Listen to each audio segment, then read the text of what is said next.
One more. Last one.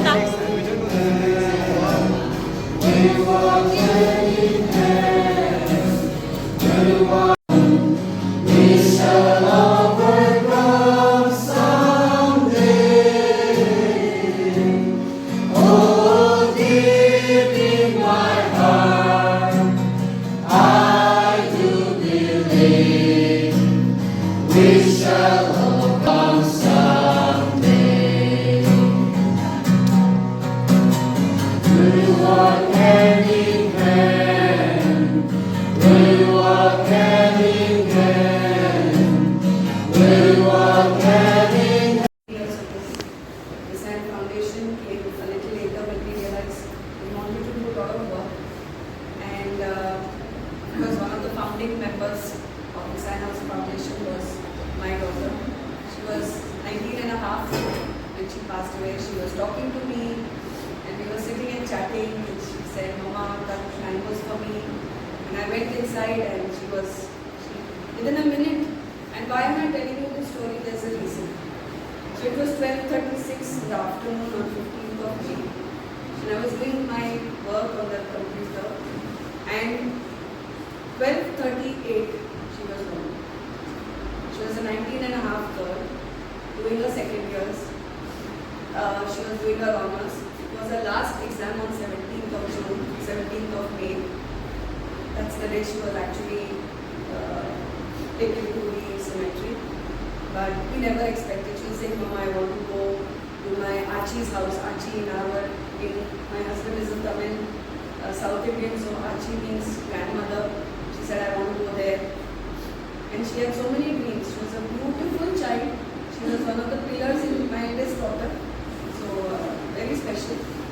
Why am I telling this story to you in an occasion like this? Because a lot of times we take things for granted. Okay, we feel that we are going to live here forever. So what we do is, we do not understand what valuable time you have today in your hand. Today I wish I had not ignored her when I could have spent more time with her. Okay, today I wish I could turn the back to 2014 and probably done so many things for her. But can I do it now? She's no. Isn't it? She changed our lives. Till today, I don't think so. We have come out of it. And the time which is lost forever. And that holds good. I have been telling this to I have not spoken it because it's very difficult for me. But for you, it is very important to understand to use your time preciously. Time goes off. The time doesn't wait for anybody. Because you are young, you feel, "Oh, I have 30, 40 years left to live." No. Come to my age and you realize how time is going so fast and how much there is so much to achieve. And there's so much to do. So value the time that God has given you. Okay? You don't know whether you will live tomorrow. Abdul Kalam was standing. A lot of time I used to blame myself. Could I have done better? Could I have saved her? She was there in front of me. I couldn't reach. The whole field was electrocution. My dog was hanging over there. And I couldn't do anything. But she was supposed to go. So she is gone. But the time that I could have had with her is never going to come back. So value your parents. Value your loved ones. It's not about money. It's not about anything else. Value everything God has given you. Be grateful to what God has given. And I believe this is God's campus. This is God's campus and you guys are God's people, chosen one who have come over here. We have not had praise and worship because the concerned pastor is now gone to South. Otherwise we used to have, every week on Tuesdays we used to have praise and worship. I used to have students coming to my church every Sunday, which is right here. Okay? Just pillar number 48. It's an AG church, Assembly of God church. We used to do this very, very regularly. Unfortunately, the pastor has got transferred, so we don't have it. So my only You have got a platform, that you have got a beautiful platform thanks to Indigo Beach. Okay? They have given you a new platform to fly. Keep another thing which I would like to share with you is what you bring from your home is so precious. I have been to Ukrul, I have been to all the places in Manipur, Nagaland. I was just day before yesterday in Jammu Kashmir. I was in Gurez Valley where I could see Pakistan. There's a hill which is just 5 kilometers and it was snowing. I can share the pictures. I was holding the snow in my hand. Okay, and I realized how small we are. I was at 12,000 feet when we were going to the training center. We were supposed to start. I had 2 trainers, lady trainers with me, and we were going. And when you go to that mountain, you realize how small we are. We are nobody. We are just a speck. But we have so much of ego within us. We have so much of selfishness. It's always I all the time. Isn't it? But what I love about the people from the Northeast is that they come with humility.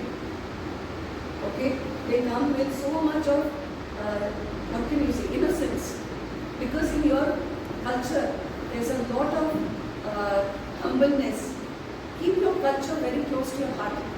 Don't get carried away by all these shosha buildings, by the people who will tell you, oh, you have to be this in order to be accepted into the culture. No. I am from the industry. I was a GM's wife for so many years. If my parents taught me not to eat non-veg, in my family, I have never eaten non-veg, come what may. My mother in my in-laws family eats non-veg.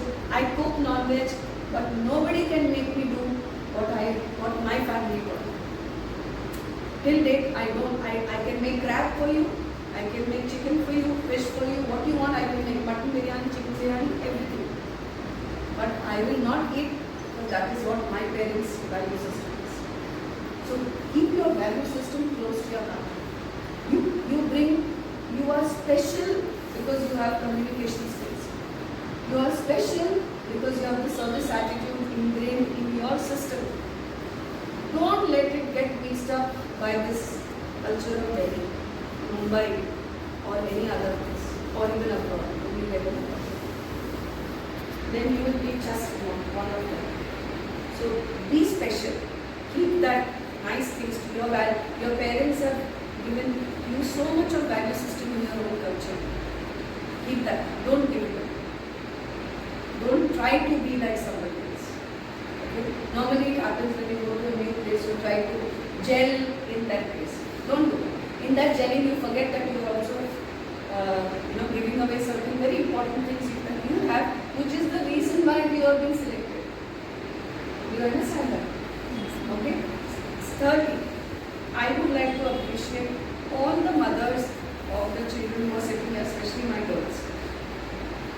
Okay, I have 3 daughters, so I can understand how difficult it is to send any child away. It's the most difficult. And I'm not only talking about Natasha, I'm talking about my second child, Tanisha. She's 28 years old. My Nikki would have been 30 this year. Okay. Tanisha is 28. 3 years ago, she went to London to do her master's. And I know when I stood at the airport and I was saying bye to her, I felt my pieces going, my heart of my pieces going. It was so difficult to let go. So, you must understand the sacrifices of your parents. Even to allow you to come here today. To allow you to come. How many of you come directly from Manipur or whichever place you study from? Most of you. Think about your mama. When you become a mother, girls, you realize how difficult it is to let go. Today I realize why my mother one day gave me a nice meeting.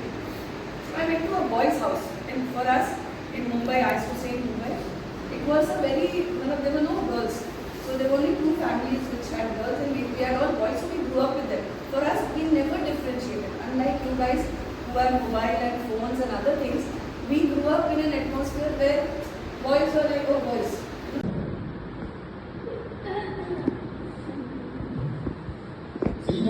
Take one. Action. Wow.